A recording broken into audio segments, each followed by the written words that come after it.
사랑하는 하나님, 쌀쌀한 오늘이지만 교회에 나와 예배드릴 수 있게 해주셔서 감사합니다. 오랜만에 나와 예배드려서 어색할 수 있지만 이 시간 온전히 하나님만 바라보며 예배드릴 수 있게 해주세요. 이제 시험 기간입니다. 학생들 감기 걸리지 않고 모두 공부한 만큼 좋은 결과 얻을 수 있게 해주세요. 또한 수능도 얼마 남지 않았는데 고3 친구들도 공부한 만큼 수능 잘 볼 수 있도록 도와주세요.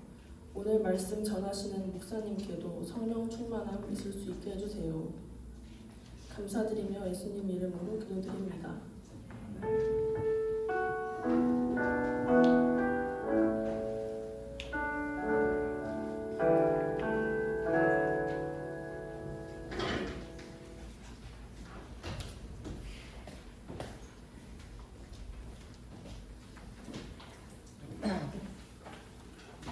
하나님의 말씀을 받드는 시간입니다. 몸이 불편하지 않은 친구들은 이어서 하나님의 말씀을 받들도록 하겠습니다. 이 시간 우리에게 주신 하나님의 말씀은 여호수아 3장 5절에서 11절까지의 말씀입니다.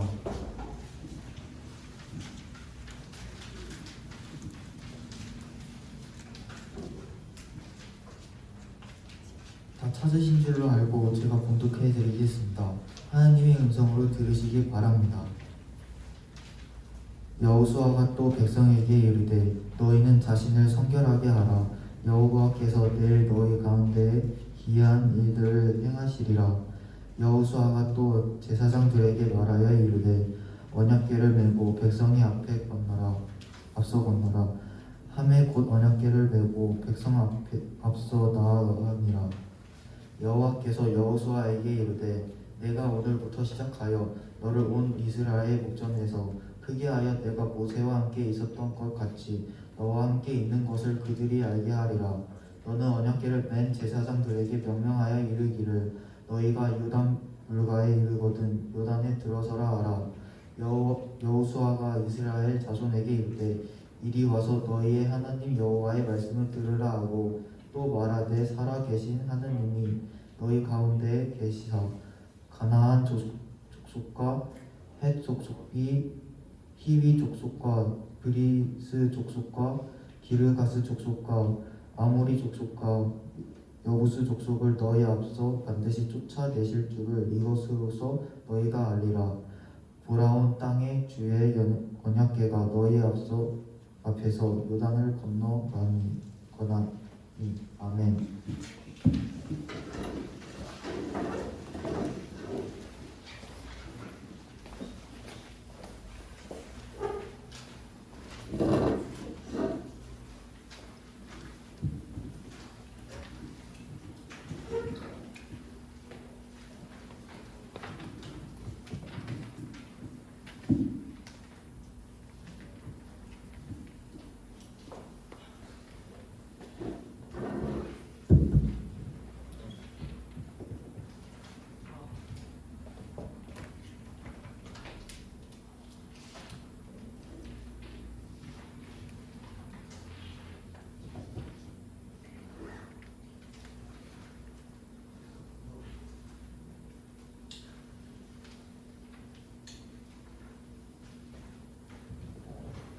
여러분 반갑습니다.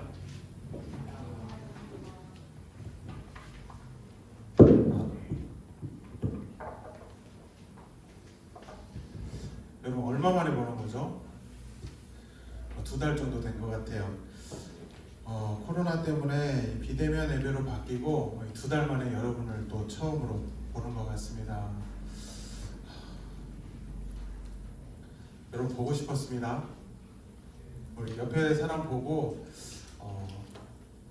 말로 이야기하지는 못하지만 우리 꾸벅꾸벅 인사하면서 목례하면서 우리 서로 인사 한번 해볼까요? 잘 지냈니? 어색하긴 하지만 이렇게 굉장히 어색해졌습니다. 시간이 없는 관계로 말씀으로 바로 하고자 합니다. 언약궤를 메고 나아가라 라는 말씀을 잡아가지고 하나님 말씀을 함께 나누고자 합니다. 혹시 이제 비대면 때 영상 예배로 여러분들이 예배를 많이들 참여해 주셨는데요.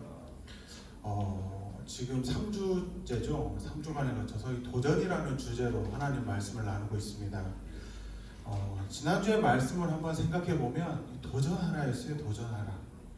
힘들고 어려운 순간에 주저앉고 포기해버리는 것이 아니라 하나님 자녀인 우리가 믿음을 가지고 앞으로 나아가자, 도전하자라는 주제를 가지고 말씀을 나눴습니다. 오늘 말씀도 같은 주제의 말씀이에요. 지난주에 말씀에 이어서 나가는 말씀인데요. 언젠가 제가 말씀을 전할 때 한 번쯤 나왔던 예화에 해당하는 본문의 말씀이기도 합니다. 요단강을 건너는 장면이죠. 무슨 요단강을 건너는 게 무슨 큰 의미가 있냐라고 생각할 수도 있겠지만 이 말씀을 보면요, 요단을 건너는 것은 이스라엘에게 있어서 큰 도전이었습니다. 광야 생활을 청산하고 이 가나안 땅에 들어가는 것 자체가 이스라엘 백성들에게는 도전이었어요. 그런데 들어가서 끝나는 게 아니죠. 매 순간순간이 사실은 이스라엘 백성들에게는 도전이었습니다. 홍해를 건너는 것, 광야를 생활하는 것, 광야에서 만날 때 여러 가지 사건들과 어려움 속에서도 하나님을 만나고, 그리고 또 도전해서 건너가고, 40년의 그런 하나님과의 광야의 교육을 끝내고 이제 가나안 땅 입구에 서 있는 거죠. 입구에 서가지고 들어가냐 마냐로 고민을 했었어요. 그리고 어떻게 됐죠? 도전해서 들어갔잖아요. 들어가니까 어떻습니까? 순탄할 것 같은데 순탄하지 않아요. 들어가자마자 하나의 장애가 생겼는데 그게 뭐냐면 바로 요단강을 건너는 것이죠. 요단강을 건너는 거. 여러분 한번 생각해 보세요. 내가 만약에 여호수아였다면 기분이 어땠을까요? 모세가 죽었어요. 사실 이스라엘 백성들 입장에서는 모세만 따라가면 됐잖아요. 뭘 하든지 모세가 하라는 대로 하고 모세가 따라가면 됐는데 이제 그 위대한 지도자였던 모세가 죽고 없단 말이죠. 그리고 젊은 여호수아가 이제 다음 때 지도자가 되어가지고 리더의 역할을 감당하는데, 여러분들이 만약에 눈의 아들 여호수아라면 기분이 어떨 것 같습니까? 아마 제가 만약에 여호수아였다면 시험대에 섰을 것 같다는 생각이 들어요. 이제 내가 모세의 뒤를 이어서 지도자가 됐는데 내가 모세만큼 역할을 감당하지 못하면 어떠지? 이런 불안감에 있었을 것 같아요. 그리고 수백만 명의 사람들의 생활을 책임지는 자리였기 때문에 그의 두려움은 이루 말할 수 없을 것 같다, 이런 생각을 하게 됩니다. 그런 의미에서 모세는 홍해를 가르고 이스라엘 백성들을 도와하겠다면 이제는 세미 홍해죠. 바다는 아니지만 바다에 버금가는 어마어마한 그 홍수가 넘치는 그런 요단강을 건너야 되는 입장 가운데 지금 여호수아 이스라엘 백성들이 서 있었다라는 겁니다. 그냥 흐르는 물도 아니고 굉장히 폭포수처럼 우레와 같은 소리를 내면서 쏟아지고 있는 그런 흙탕물을 바라볼 때 이스라엘 백성들은 어떤 마음으로 그 요단강을 건넜을까, 이런 생각을 하게 됩니다. 이 요단강 사건은요, 우리로 하여금 많은 것을 깨닫게 하는데 그 첫 번째가 뭐냐면 하나님께서 이스라엘 백성들과 항상 함께 하셨다라는 겁니다. 우리 5절 말씀 볼까요? 5절 말씀 있으면 우리 한 목소리를 함께 읽어보겠습니다. 시작. 여호수아가 또 백성에게 이르되 너희는 자신을 성결하게 하라. 여호와께서 내일 너희 가운데서 기이한 일들을 행하시리라. 너희 가운데 하나님께서 놀라운 일을 행하실 것이다. 지금 너희 가운데라고 표현하고 있어요. 우리와 함께 하고 계시다라는 겁니다. 하나님께서 지금 이스라엘 백성들과 함께 하셔가지고 내일 너희들을 향해서 놀라운 기적을 행하실 것이다, 이렇게 선포하고 있다라는 거예요. 너희 가운데 하나님께서 놀라운 일을 행하실 것이다. 이 말은 하나님께서 지금 이스라엘 백성들과 함께 하고 있다라는 말씀이에요.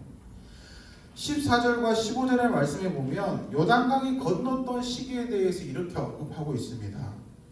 추수의 기간에 건너도록 하셨어요. 추수의 기간에.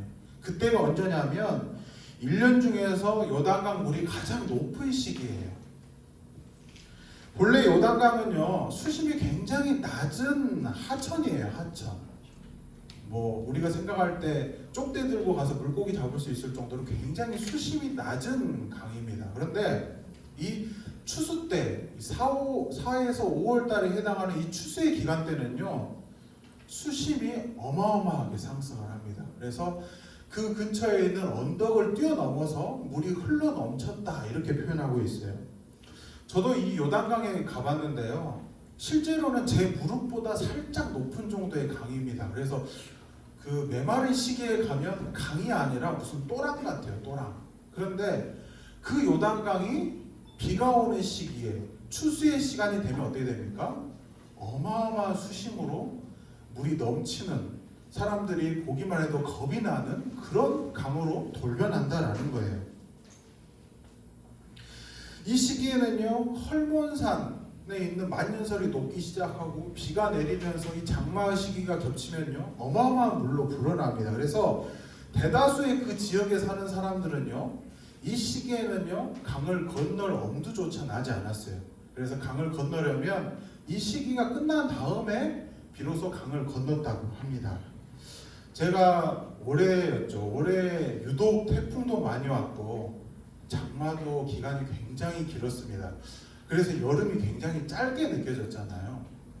그러다 보니까 어떻게 됩니까? 바로 지금 추위가 느껴질 정도로 이렇게 시간이 빨리 지났는데 올해 장마 기간에 태풍이 많이 왔을 때 저희 부모님이 시골에 사시는데 그 농장에 태풍 피해가 와가지고 차가 침수돼가지고 폐차를 했습니다. 명절 때, 추석 명절 때 잠깐 바쁘지만 시골에 잠깐 들렸는데요. 그 밭에 있잖아요. 사진을 찍어야 했어야 되는데 그 밭에, 그 고구마를 키우던 밭에 집채만한 바위가 있었던 거예요. 그래서 저 바위가 뭐냐고 그랬더니 비가 너무 오고 막 계곡물이 차가지고 막 쏟아지면서 그 바위가요 굴러가지고 우레소리를 내면서 이렇게 쓸려 내려왔다는 겁니다. 그래서 이제 비가 그치고 강물이 마르고 하니까 밭 위에가 그렇게 큰 어마어마하게 큰 돌이 이렇게 떡하니 있었던 겁니다. 여담이긴 하지만 저희 부모님의 차는 폐차시켰고 간밤에 그 비가 오는 날 부랴부랴 도망치셨다고 그래요. 그래서 많은 피해가 있었지만 생명은 보존할 수 있었습니다. 그래서 참으로 하나님께 감사했던 시간이었어요. 중요한 건 뭡니까? 이렇게 비가 많이 오거나 할 때에는 우리가 별것 아니라고 생각했던 그 또랑 같은 하천이라고 할지라도요 굉장히 사람의 생명을 위협할 정도로 큰 무기가 된다라는 거예요. 굉장히 큰 위협이 된다라는 겁니다. 그런데 이렇게 물이 창일할 때 하나님께서는 왜 이스라엘 백성들로 하여금 그 요단강을 건너도록 하셨을까요? 인간적인 생각에 그런 생각 들지 않겠어요? 하나님, 좀 비 좀 멈추고 건널 수 있잖아요. 하나님 좀 때가 좀 이른 것 같은데 좀 기다렸다가 건너가도 되잖아요. 이렇게 생각하는 사람들이 많았을 텐데 하나님께서는 왜 유독 그렇게 위험한 순간에 이스라엘 백성들로 하여금 그 험난한 요단강을 건너도록 하셨을까요? 그것은 바로 하나님께서 일하신다라는 것을 지금 이스라엘 백성들 가운데 보여야 하기 때문에 그렇습니다. 만약에요 사람의 허리 정도 왔을 때 사람들이 요단을 건넜다고 하면은 사람들이 뭐라고 말할 것 같으세요? 에이 하나님이 하시기는 개뿔이 우리가 우리 힘대로 다 할 수 있지 이렇게 생각을 한단 말이죠. 그러니까 어려운 순간에 누가 빛을 발하는 겁니까? 하나님의 영광이 더 나타난다라는 거예요. 성경을 보면요 유독 그런 생각이 들 때가 많아요. 왜 하나님께서는 쉬운 길을 놔두고 굳이 어려운 길로 이렇게 돌아가시냐 이런 생각이 들 때가 많습니다. 무슨 뺑뺑이 돌리는 것도 아니고 저기 지름길이 있는데 왜 하필이면 하나님은 이렇게 뺑뺑 돌아가게 하시지? 이스라엘 백성들이 화가 날 법도 해요. 그 땡볕에 그 더운 날에 섭씨 50도가 넘어가는 그 뜨거운 땡볕에서 여러분들 한번 생각해 보세요. 막 광야를 막 돌아가지고 길을 건넌다고 생각해 보세요. 저기 이렇게 지름길로 가면 금방 갈 수도 있는 길을 왜 하나님께서는 돌아가게 하셨을까요? 거기에는 이유가 있어요. 그 이유가 뭐냐면요 출애굽기 13장 17절에서 18절에 이렇게 되어 있습니다. 그 이유가 뭐냐면 이스라엘 백성들을 하나님께서 잘 아셨기 때문에 라고 이렇게 말씀하고 있어요. 하나님이 누구를 잘 알았다고요? 이스라엘 백성들을 잘 아셨대요. 거기에 보면 이렇게 되어 있습니다. 바로가 백성들을 보낸 후에 블레셋 사람들의 땅은 가까울지라도 하나님이 그들을 그 길로 인도하지 아니하셨으니 이는 하나님께서 말씀하시기를 이 백성이 전쟁을 하게 되면 마음을 돌이켜서 애굽으로 다시 돌아갈까 함이었더라. 이런 표현이 있어요. 다시 말하면 무슨 뜻입니까? 이스라엘 백성들은 이 노예 생활을 하다가 노예 근성으로 가득 차 있잖아요. 조금만 힘들면 어떻게 해요? 다시 회귀하는 거예요. 다시 과거로 돌아가려는 습성이 있어요. 그래서 이 육지 땅 가운데서 숨을 곳이 많은 곳에서 전쟁을 하게 되면 어떻게 됩니까? 아, 우리가 하나님 괜히 따라왔구나. 예전이 좋았어. 그러면서 다시 돌아가려 하기 때문에 하나님께서는 어떻게 했다? 가기 힘들었지만 홍해로 몰아넣으셨다라는 거예요. 마치 절벽으로 밀어넣듯이 하나님께서는 이스라엘 백성들을 홍해로 이렇게 밀어넣으셨다. 이렇게 성경이 기록하고 있습니다. 하나님께서는 이스라엘 백성들을 정확하게 아셨기 때문에 그들로 하여금 인간들이 볼 때에는 위기 상황이고 어려움일 수 있지만 하나님이 볼 때에는 그것이 지름길이 아니 돌아가는 길이 아니라 지름길이었다라는 거예요. 때문에 하나님께서는 이스라엘 백성들로 하여금 그렇게 험난한 길로 가도록 유도하셨다라는 겁니다. 영국의 유명한 식물학자인 이 알프레드 러셀 윌리스라는 사람이 있어요.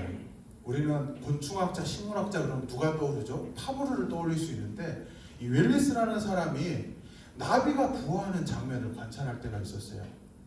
우리가 잘 아는 것처럼 나비나 잠자리나 이런 것들은 매매나 이런 것들은 어떤 과정을 거치죠? 번데기의 과정을 거쳐요. 번데기가 되면 어떻게 됩니까? 시간이 지나면 번데기의 등이 쫙 하고 갈라지면서 어떻게 됩니까? 거기서 성체가 나오죠. 그러면서 이 번데기를 딛고 서가지고 위태위태하게 서 있어요. 그런 과정 가운데 어떻게 합니까? 날개를 말려요. 그런데 이 과학자가요, 그 짧은 순간을 좀 땡겨주려고, 그렇잖아요. 막 힘겹잖아요. 번데기를 뚫고 나오는 그 모습이 너무 힘겨워 보이니까 번데기가 쉽게 나올 수 있도록 잘라줬다라는 거예요. 이 성체가 쉽게 나왔습니다. 어떻게 되었을 것 같으세요? 다리도 딱 하고 날개를 피는데요. 다 말린 것 같아. 그래서 이제 날아야 되는데 날지 못하고 죽어버렸대요. 자기 생각에는 이 순탄하게 힘을 아끼고 저장해가지고 절정적인 순간에 잘 우화가 돼가지고 자기 바람대로 하늘로 홀홀 날 수 있을 거라고 생각했는데 이 나비가 글쎄 금방 죽어버리더라는 거예요. 이유가 뭐겠습니까? 나비에게 있어서 이 고치를, 이 번데기를 뚫고 나오는 고통은요, 사실은 그가 생존하기 위한 어떤 훈련과도 같은 과정이었어요. 그런데 그 과정을 생략시켜 버리니까 어떻게 됩니까? 죽고 만 거죠. 성급한 도움이 어떻게 된 겁니까? 결국 나비가 살아나기 위한 최소한의 힘을 얻어야 될 과정 속에 있던 그 과정을 없애버린 것과 같은 거예요. 결국은 그 작은 도움이 그 나비로 하여금 죽게 만들었다라는 거예요. 사람도 마찬가지입니다. 우리는요, 고난을 통해서 어떤 과정을 경험하게 됩니까? 하나님 앞에서, 신 앞에서 겸손하게 돼요. 고난을 통해서 인격의 성숙함을 경험하게 됩니다. 그래서 우리의 그릇이 어떻게 됩니까? 더 자라나게 되는 거예요. 그래서 어려움을 보더라도 무시하지 않게 되고, 어려운 사람을 보게 되면 어떻게 됩니까? 돕게 되고, 나도 힘들지만 남을 도울 수 있는 힘이 거기서 나오는 겁니다. 이기적이고 싶은 마음이 있지만 이타적인 삶을 살아갈 수 있게 되는 힘이 바로 이 어려움 속에서 나오게 된다는 거예요. 많은 사람들은요, 이런저런 막 인생의 피곤한 일, 힘든 일, 그런 것들을 경험하게 되면 원망과 불평함을 바로바로 쏟아냅니다. 그런데 그런 사람들의 특징을 가만 살펴보잖아요. 매사가 변명이에요. 매사가. 이건 이것 때문에 안 돼. 저건 저 친구 때문에 안 돼. 이거는 회사 탓이야. 이건 학교 탓이야. 선생님이 잘 못 가르쳤어. 막 그러면서 변명을 막 쏟아내기 시작하는 거예요. 그런 친구들의 특징은 뭡니까? 쉽게 포기하고 쉽게 원망하고 쉽게 불평한다라는 거예요. 하지만 하나님께서는 어떠합니까? 그러한 어려움과 문제들을 만나게 함으로 말미암아 하나님의 자녀들로 하여금 전화위복이 되게 하신다라는 거예요. 그러면서 우리가 은혜의 길로 하나님이 원하시고 작정하신 뜻의 길로 갈 수 있게끔 하나님께서는 뒤에서 서포트해 주신다라는 거예요. 오히려 이러한 어려움을 통해서 우리를 더욱더 견고하게 하세요. 더욱더 단단하게 만든다라는 거예요. 뼈도요 많이 부러져 봐야 돼요. 이 뼈다구도요, 사람 뼈다구도요 많이 부러져야 더 단단해집니다. 제가 학창시절 여러 번만 할 때 유도를 했거든요. 많이 다쳐요. 많이 넘어지고 많이 깨지고요. 그러면 어떻게 된 줄 아세요? 신기하게요, 몸은 더 단단해져요. 이 뼈다구는요 부러질수록 더 단단해집니다. 고난은 위장된 축복이라는 말이 있습니다. 따라해볼까요? 고난은 위장된 축복이다. 좋은 말이에요. 고난은 위장된 축복과도 같습니다. 우리가 자발적으로 이 십자가의 고난을 선택할 때 하나님 앞에 우리가 더 어떻게 됩니까? 견고하게 귀하게 세움받아 귀한 사람으로 자라날 수가 있는 거예요. 우리 친구들도 힘들고 어려운 순간이 다가오겠지만 그때 변명하고 원망하고 불평하기보다는 하나님 말씀 앞에 의지함으로 용기를 내서 도전할 수 있는 저와 여러분들이 되시기를 바랍니다. 둘째로 이 언약궤를 메고 나아갔다 이렇게 말하고 있어요. 언약궤를 메고 나아갔다. 6절의 말씀에 보면 여호수아가 제사장들에게 말하여 이르되 언약궤를 메고 백성 앞에서 건너라 이렇게 말하고 있어요. 언약궤를 메고 가래요. 하나님은 이 언약궤를 뭐라고 말씀하셨죠? 이 성경에 보면 이 언약궤가 뭐냐면요, 내가 지금 여기서 너희와 만나고 그런 표현을 사용합니다. 내가 지금 너희와 만나고, 이 표현이 뭐냐면 언약궤를 할 때 쓰신 말이에요. 한마디로 사람과 인간이 만나는 물건이 뭐예요? 언약궤였어요. 언약궤가 있는 곳이 곧 하나님의 임재가 있는 곳이었고, 언약궤가 있는 곳에서 이 지성소 안에서 하나님과 사람이 만났어요. 그런 의미에서 볼 때 언약궤를 메고 가라, 이건 무슨 뜻이었을까요? 하나님이 너희와 함께 한다라는 거예요. 언약궤를 메고 제일 먼저 앞서서 건넜습니다. 이 말은 뭡니까? 사람이 가는 것 같지만 그 앞에 누가 가시고 있다라는 거예요. 하나님이 간다라는 거예요. 힘들고 외로운 순간에 나만 외롭고 나만 힘든 것 같은데 사실은 누가 함께하고 있는 겁니까? 하나님이 함께하고 있는 거예요. 제일 앞에 나보다도 더 먼저 누가 계신 거예요? 하나님께서 함께하고 계신 거예요. 5절에 말하고 있잖아요. 내일 하나님께서 너희를 위해서 너희 가운데에서 기이한 일들을 행하시지 않겠냐.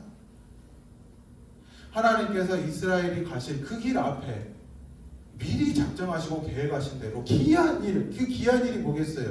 힘들고 어려운 순간에 너희에게 있어서 최대 장애라고 여겨지는 저 요단강을 끊고 이스라엘 백성들로 하여금 마른 땅을 걸어가게 하시겠다. 이게 누구의 약속이었습니까? 하나님의 약속이었어요. 이스라엘 백성들은요, 하나님을 따라가는 백성이에요. 이스라엘 백성들, 하나님의 자녀들은요, 하나님을 앞서가지 않습니다. 이게 무슨 말이냐면 내 의지하고 내 생각대로 가는 것 같지만 사실은 하나님을 앞설 수 없어요. 신앙인이라고 하면은요, 내 의지와 내 뜻대로만 걸어가는 게 아니라 누구와 의지의 뜻대로 가는 사람일까요? 하나님의 말씀과 하나님의 의지에 가는 사람들을 말하는 거예요. 나보다 먼저 가시는 하나님을 믿고 나아간다라는 겁니다. 마지막으로 있어서 중요한 점은 뭘까요? 제사장이 먼저 나아갔대요. 제사장. 마지막으로 우리가 배울 점이 뭐냐면 제사장이 먼저 나아갔다라는 거예요. 사실 그런 생각을 하게 돼요. 나는 원치도 않았는데 하나님 나부터 먼저 가라는 거예요. 그럴 때 여러분 어떤 심정이 들까요? 제사장들은 지금 말을 하는데 날벼락인 거예요. 가만히 잘 왔는데 아니 갑자기 뜬금없이 니들이 언약궤를 메고 있으니까 먼저 가 이렇게 말하고 있는 거하고 같은 거예요. 얼마나 두렵고 떨렸을까요? 제사장들이 만약에 제가 제사장 입장으로 봤을 땐 굉장히 황당했을 법도 해요. 갑자기 불구덩이 속으로 먼저 들어가 이렇게 말하고 있으니 얼마나 힘들고 두렵고 떨렸겠습니까? 여호수아 갈렙은요, 하나님의 기적을 눈으로 목도한 사람들이지만 지금 이 이스라엘 백성들은요, 광야에서 자신들의 부모들이 이제 다 죽었어요. 그 하나님을 신뢰하지 못하고 하나님 말씀대로 살지 못한 사람들은 이미 광야 땅에서 이미 세대 교체가 됐습니다. 그래서 이 이스라엘 백성들은 하나님을 경험하기는 했지만 위대한 역사, 위대한 기적을 보지 못한 세대였어요. 그런 세대 중에 제사장이 뽑혔는데 그런 제사장을 향해서 지금 나아가라 이렇게 말하고 있는 거예요. 벗개를 매는 것도 지금 힘들어 죽겠는데 그걸 맨 것으로 끝나지 않고 우리 보고 먼저 물속으로 들어가라고 이렇게 지금 이야기하고 있는 겁니다. 근데 참 재밌게도요, 이들이 이 말에 거역하지 않았어요. 이들이 이 말에 불순종하지 않았습니다. 눈의 아들 여호수아의 말씀이 곧 하나님의 말씀으로 받아들이고 그들이 언약궤를 맨 상태로 물속으로 들어갔어요. 그러면 굉장히 해피엔딩이고 굉장히 바로바로 기적이 확 일어나야 되는데 불사 이거 잘못 선택한 것 같네. 언약궤를 메고 물속에 들어가는데요, 모세 때와는 달라요. 모세 때는 모세가 지팡이를 딱 치니까 어떻게 됩니까? 바다가 이렇게 쫙 갈라지면서 파도가 쏴 하면서 막 그 영화의 한 장면처럼 추추추 층층이 겹겹이 쌓였잖아요. 이 이스라엘 지금 이 상황은요, 지금 제사장들이 물에 들어갔는데도 물이 갈라지지 않네. 제사장들이 조금 더 걸어가요. 막 몸이 휘청거리기 시작하겠죠. 물살이 세니까. 무릎을 넘어서 허리까지 왔는데 물이 안 끊기네.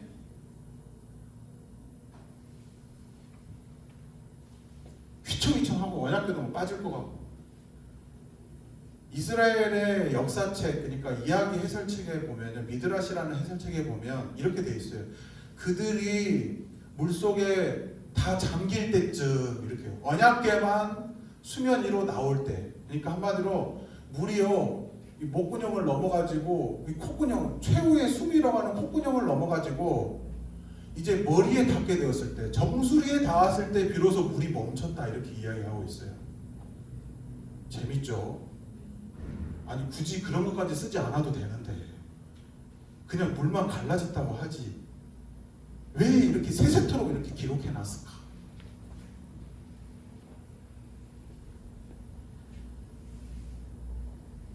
사랑하는 친구들,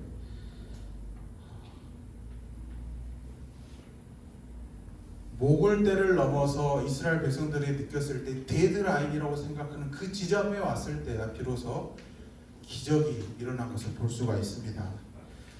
칼빈은요 이렇게 표현하고 있어요. 이런 악조건 속에서도 그럼에도 불구하고 언약궤를 메고 물속에 들어간 것은 그들의 믿음을 칭찬할 만하다 이렇게 평가하고 있어요. 그 누가 됐든지 간에 이러한 어려움 속에서 이러한 용기의 모습을 보여줄 수 없다 이렇게 이야기합니다. 아마 칼빈 자신도요, 이 종교개혁자인 칼빈 자신도 그 상황이 됐을 때는 힘들지 않았을까 그런 이야기를 합니다. 중요한 건 뭡니까? 하나님의 말씀으로 양육됐던 그들 처음에는 어떻게 했어요? 포기하고 뒤돌아가 버렸죠. 하나님 못해요. 하나님 못 들어갑니다. 그랬던 사람들이 하나님 말씀으로 양육되고 하나님의 교훈대로 보고 잘해가지고 어떻게 됩니까? 시간이 지나가지고 힘들고 어려운 선택을 해야 될 그 시점에는 뒤로 빼지 않고 하나님 말씀에 순종해서 앞으로 나아갔다라는 거예요. 그 점을 여러분들이 잊지 않았으면 좋겠습니다. 그런 의미에서 생각해 볼 때 이 제사장이 먼저 갔다라는 것은요 많은 의미를 가지고 있습니다. 성경은요 하나님의 자녀들을 향해서 이렇게 표현해요. 너희는 왕같은 제사장이다 이런 표현을 합니다. 루터는 그래서 만인 제사장설이라는 것을 이야기했어요. 하나님을 믿는 우리는 다 하나님 앞에서 제사장과 같은 역할을 하고 있다라는 거예요. 그런 의미에서 우리가 믿음의 본이 되어야 한다 이렇게 이야기하고 있어요. 제사장이라고 하는 존재는 뭐죠? 오늘 말씀처럼 믿음이 다 같지는 않겠죠. 이스라엘 백성들이 200만이고 300만이고 수많은 사람들이 있었지만 믿음의 척도를 어떻게 재겠습니까? 그 중에는 믿음이 약한 사람도 있고 그 중에는 제사장처럼 순종해서 나아가는 사람도 있을 것이고, 그런데 중요한 건 뭡니까? 이 제사장들의 역할은 믿음이 연약한 자를 대신해서 자신이 그 험난한 일을 감당했다라는 거예요. 우리도 또 마찬가지입니다. 우리들도 하나님의 앞에서 이런 제사장과 같아요. 내 주위에 믿음이 연약한 사람이 있으면 어떻게 될까요? 그런 믿음을 세워주는 역할을 우리들이 감당해야 된다라는 거예요. 그런 의미에서 우리는 복의 통로다 이렇게 이야기하고 있어요. 하나님께서 우리를 통하여서 믿지 않는 사람이 믿게 되는 역사가 일어난다 이야기하고 있어요. 그런데 이런 일을 하다 보면 어떻게 되죠? 주위 사람들이 알아줘요, 안 알아줘요? 알아주지 않습니다. 때로는요, 정말 야속할 때가 많아요. 세상은 교회를 향해서 자꾸 손가락질합니다. 아, 교회가 말이야, 이 힘든 시기에 말이야, 코로나 시기에 모여가지고 예배드린다 그래서 온 사람들을 힘들게 하고요, 온 병을 풍기는 그런 원상지로 막 말하는 사람들이 있어요. 그런데 여러분도 알다시피 지금 어떻습니까? 마스크 다 쓰고 거리 다 유지하고 예배 딱 드리고 싹 집으로 돌아가잖아요. 어제 제가 서울숲 북서울숲 거기 운동화를 이렇게 1시간 반 정도 이렇게 걸었는데요. 걸으면서 진짜 좀 그런 생각 들었어요. 이 힘들고 어렵다고 하는데도 불구하고 마스크를 벗고 웃고 떠들고 장난치고 사람들끼리 부대끼고 있는 모습을 보면서 그런 생각이 들었습니다. 지금 우리가 하고 있는 게 맞나? 다 떠들고 얘들도 장난치고 있고 부모들도 그런 아이들 단속하지 않고 같이 마스크를 벗고 막 떠들고 있고 먹고 있고, 그런데 사람들이 너무 많은 거예요. 수백 명, 수천 명 돼 보이더라고요. 그래서 운동을 하다가 중간에 돌아왔는데 그러면서 그런 생각이 들었습니다. 사실 그 교회 주위에 보면 교회 주차장도 있고 여러 가지 일들이 많잖아요. 요즘처럼 주차하기 힘든 곳에 주위 사람들이 주차를 못해서 힘든데 평일에는 교회 주차장 다 이용하거든요. 그러면서 나중에 어떻게 합니까? 교회가 말이야, 교회가 이래서 말이야. 교회도 힘들죠. 어려운 사람 도와주고 막 하는데도 불구하고 그런 거 알아주는 거 없어요. 힘들 때만 교회 욕하죠. 근데 그런 모습 보면서 그런 생각이 들었어요. 그렇게 욕먹고 우리를 알아주지 않는다 할지라도 우리가 이 일을 손 떼는 것이 아니라 그럼에도 불구하고 우리는 하나님의 일을 해야 된다라는 거예요. 그럼에도 불구하고 어려운 사람이 있으면 도와줘야 된다 이거예요. 왜 그렇습니까? 하나님의 말씀이 그렇기 때문에 그래요. 우리가 바로 주의 통로이기 때문에 그래요. 주님의 은혜가 그냥 흘러가는 거 아니잖아요. 나라는 사람을 통해서, 여러분이라는 사람을 통해서 흘러가기 때문에 그래요. 그래서 우리는 하나님의 사역을 멈출 수가 없는 거예요. 아무도 하지 않는다 할지라도, 주위 사람들이 우리가 하는 일에 대해서 기억하지 않는다 할지라도, 누군가가 아무리 하지 않는다 할지라도 이 일이 누군가는 해야 하는 일이라면 저와 여러분들이 그 일을 했으면 좋겠어요. 아무도 하지 않는 순간에 나와 여러분들은 했으면 좋겠어요. 그게 왜 그렇습니까? 우리가 하나님의 자녀이기 때문에 그래요. 시간이 많이 지나서 정리하고자 합니다. 사랑하는 친구들, 우리는 다 하나님 앞에서 왕같은 제사장들입니다. 때문에 우리는 하나님의 백성의 의무를 다 해야 됩니다. 감당해야 되는 거예요. 다른 사람들이 기피하는 것, 남들이 피하는 것, 우리가 솔선수범해서 먼저 해야 되는 겁니다. 우리가 요단을 건너 마른 땅으로 건너갔을 때 은혜가 임했던 것처럼 우리가 하지 않으면 그 일이 일어나지 않는 거예요. 우리가 도전하지 않으면 그 일은 일어나지 않습니다. 하나님은 때로는 쉬운 길보다도 어려운 길을 우리에게 허락하실 때가 많습니다. 그 길을 여러분들 포기하지 않았으면 좋겠어요. 위기라는 말이 있죠. 요즘 TV에서도 이런 말이 나오더라고요. 위기가 뭡니까? 위기. 한자죠. 위기. 위험한 순간이 곧 기회가 된다라는 거예요. 위험한 것이 도리어 기회가 된다라는 겁니다. 그래서 위기는 곧 기회다 이런 말을 해요. 내 인생에 있어서 수많은 고난과 위기가 찾아올 때마다 포기하고 주저앉아 버리지 마세요. 오히려 그것이 여러분들에게 기회가 될 겁니다. 하나님을 믿는 우리들은 이러한 위기가 도리어 감사함으로 받아들여야 할 줄로 믿습니다. 십자가의 고난을 우리가 자발적으로 선택하면서 나아갈 때 하나님의 은혜가 더욱더 크다는 사실을 저와 여러분들이 꼭 기억했으면 좋겠습니다. 감사합니다. 헌금하는 시간 갖겠습니다.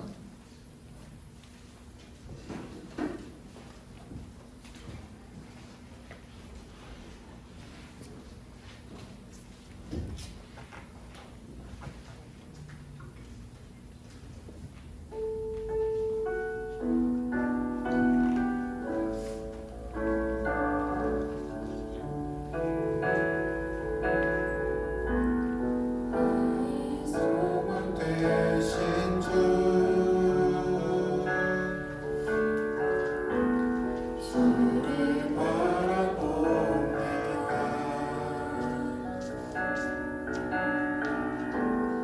다시 오실 나의 왕 예수 주를 기다릴 때가 밤이 지나 어제나 오늘도 영원히 주만 찬양해.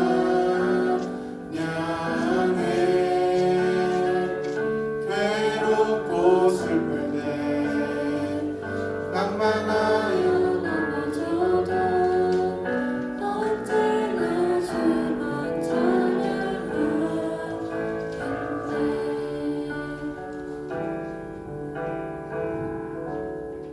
기도하겠습니다. 사랑과 은혜가 풍성하신 하나님 감사합니다. 힘들고 어려운 시기에 건강한 모습으로 우리 학생들 한 사람 한 사람을 지켜주시고 귀하고 복된 주일에 하나님 앞에 나와서 이렇게 함께 예배드릴 수 있도록 은혜를 허락하여 주심에 감사를 드립니다. 오늘 함께 나눈 말씀처럼 힘들고 어려운 시기에 변명하고 원망하는 삶이 아니라 하나님 앞에 고난도 선물임을 믿음으로 받아들이게 하시고 그런 상황 속에서도 도전하며 앞으로 나아가는 귀한 믿음의 자녀들이 다 되게 하여 주옵소서. 힘들고 어려운 순간에 하나님을 향한 진실한 믿음이 나타나는 줄 압니다. 어려운 순간순간 하나님의 말씀을 더욱더 의지하게 하여 주시고 하나님의 말씀대로 믿고 순종할 수 있는 귀한 믿음을 저희 가운데 허락하여 주옵소서. 공부하는 친구들 한 사람 한 사람을 주님 기억하여 주시기를 원합니다. 그들을 지켜주시기를 원합니다. 건강으로 지켜주시고 지식과 지혜가 자라날 수 있도록 주님 도와주시옵소서. 이 시간 고3 친구들을 품고 함께 기도하기를 원합니다. 바라는 대학 입시와 수시를 준비하고 있는 친구들 가운데 하나님 길을 열어주시고 하나님의 선한 뜻 안에서 준비가 잘 되어질 수 있도록 주님 은혜를 베풀어 주옵소서. 주님 이 시간 빈손으로 나오지 아니하고 마음과 정성을 모아드린 예물 위에 하나님 크게 축복하여 주시고 이 예물이 사용되어지는 곳마다 어려운 이웃의 웃음이 되게 하시고 힘들고 지친 이에게는 큰 위로가 되게 하여 주옵소서. 이 모든 기도를 예수님의 이름으로 기도하오며 지금은 우리 구주 예수 그리스도의 은혜와 하나님 아버지의 무한하신 사랑하심과 성령님의 동행하심이 힘들고 어려운 순간을 만났을 때 하나님의 말씀을 의지해서 앞으로 나아가기를 원하는 우리 모든 친구들을 위해 영원토록 함께 하옵시기를 간절히 축원하옵나이다. 아멘.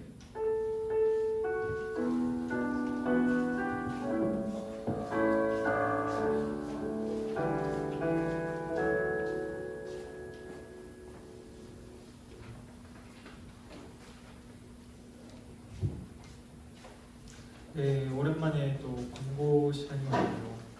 네, 오늘도 오랜만에 이렇게 대면 예배로 진행되는 예배에 나오신 저희 청소년 친구들과 그리고 또 선생님들을 주님의 이름으로 사랑하고 축복합니다.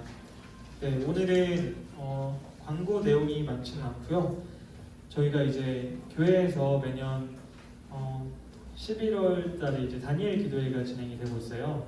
그래서 이게 저희 교회만 참석하는 게 아니라 수많은 교회가 함께하는 기도회인데 11월 1일부터 11월 21일까지 저희가 진행을 하고 있는 기도회인데요.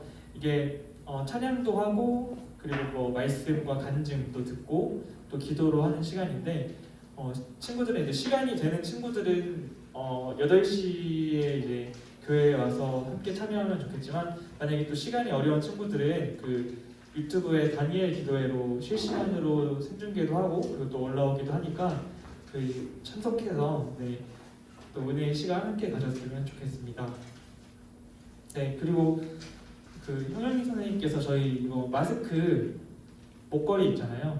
요즘에 이거 인싸템 있는데 혹시 필요한 친구들은 그 예배 마치고 이거 필요한 친구들은 하나씩 이렇게 가져가면 될 것 같습니다.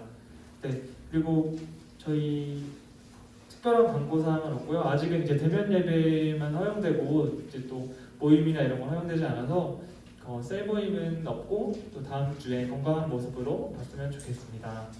네, 다음 주에 뵙겠습니다.